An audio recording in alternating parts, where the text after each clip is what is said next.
In this video tutorial, I'm going to share it to you on how I can fix the isdown.dll missing on your Windows 11. So let's get started. The first thing we need to do is to check the system type of our Windows 11. So simply go to the Windows search bar and type system info.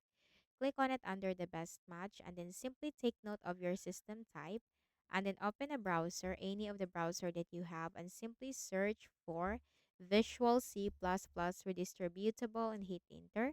Click on the first option.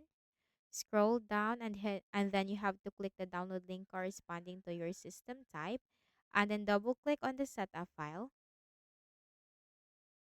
Check this box. I agree to the license terms and conditions. And you have to simply click the install button to install the Visual C++ on your Windows 11.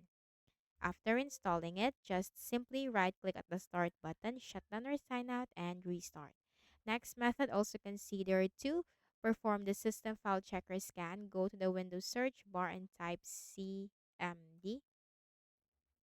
Click Run as Administrator. Type SFC space / scan now. Scan now, just one word and no space in between. Hit enter. This will scan for and fix any system corrupted files. So simply run the SFC scan. The system scan will begin and simply wait for the 100% completed process. And then after doing so, do not forget to restart. Consider also to update your Windows. So go to the Windows search bar and search for update. Check for updates. Under the best match, click on that and simply click the button right here. Check for all the available updates for your Windows 11. So I hope this video helped you. Kindly please do not forget to hit the like button and subscribe to this YouTube channel. Thank you for watching the video.